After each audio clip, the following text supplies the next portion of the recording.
Assalamu alaikum, dear students. It is 8th of June 2021, Tuesday. It is class 11th, subject education. Dear students, today our topic is informal agencies of education. As we have already discussed the meaning of informal agencies of education, and I repeat, dear students, informal agencies of education are those in which education is imparted informally and unconsciously. These agencies lack formality, rules, systemization, pre-planning. They have no code of discipline. Some of the informal agencies of education are family, playground, youth membership groups, etc. etc. Dear students, today we will discuss the home or family as an agency of education. As you know, home or family, it is an informal agency of education.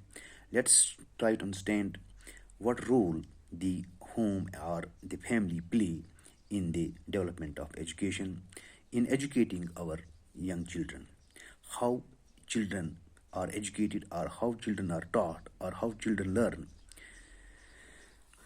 from home and family unconsciously, unintentionally, and what is the role of these informal agencies of education in the development of a child.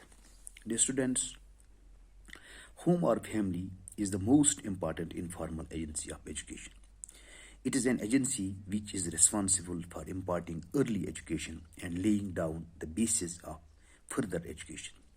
In the words of Ballard, family is the original social institution from which all other institutions have developed. It is an institution to which every one of us is born. There is no parallel or substitute of the home as an agency of education. Dear students, let's understand what are the functions of home and family so far as the education of a child is concerned. Dear students, home is the first social environment in the education of the child. Russell says home gives the child the experience of effective and of a small community in which he is important. He has also the experience of relationship with people of both the sexes and different ages and of the multi multifarious business of adult life. Thus, it is in the family that the child gets his first taste of social relationships, in which and through which he acquire and organize his experience. Dear students, it is in infancy that he acquires many of the social patterns, habits, manners, and attitudes which determine his future adjustment. Again, it is in the home that he learns how to speak, how to talk, how to eat, how to wear clothes, how to live neatly, and greet others respectfully. Thus, family is the first and most important social agency which plays an important role in the socialization of the child. Dear students, then economic function. Dear students, family is a well knit economic unit. Real economic socialism prevails in the family because the golden rule of socialism, from each according to capacity and to each according to needs, prevails here. The child enjoys complete economic security and all his economic needs are fulfilled by the parents, which helps to provide a secure atmosphere for the overall development of the child. The child can study and acquire any type of training because he is not to worry about the expenses. Thus, the family provides the children with full economic security and freedom from economic worries. This is essential and helpful for a balanced personality of the child. Family also acts as a medium for transmitting vocational knowledge and technical skills to children. In this way, children are prepared for future life. This is especially true in the case of primitive and rural vocations like agriculture, carpentry, etc. Thus, the family helps the children in a large number of ways. Dear students, home is rightly called the primary school of civic virtues.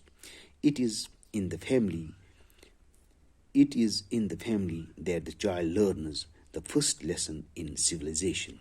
He receives training in discipline and self control. He learns to obey and respect the elders.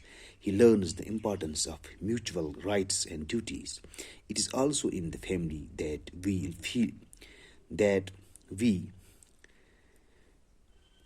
feel and sense of belongingness is developed. Thus,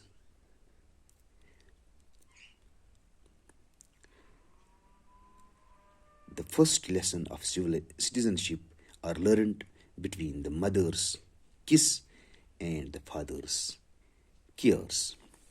The student's moral function. What is the moral function of the family or home?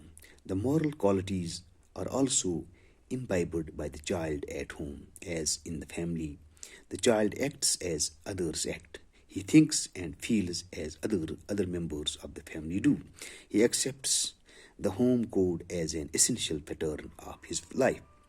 If the parents are honest, truthful, hardworking, courageous, and disciplined, their children will also imitate them in their day to day behavior.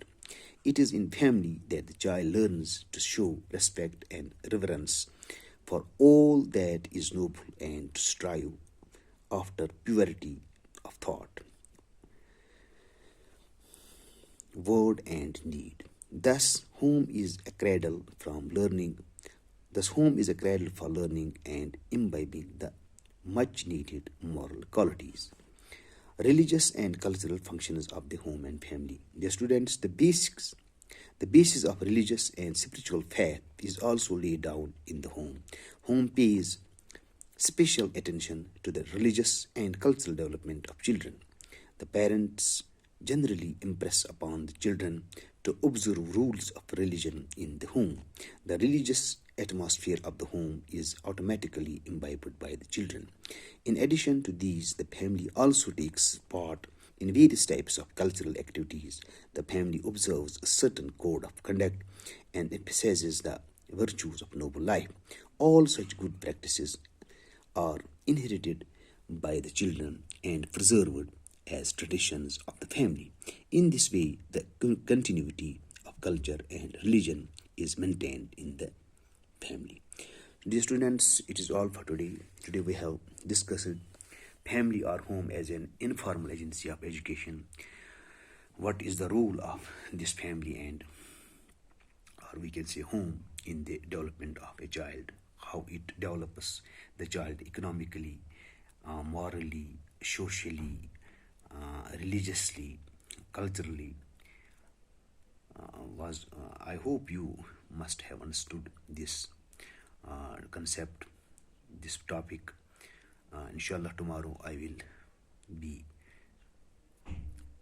with you with some other topic. Till then, bye. Assalamu alaikum.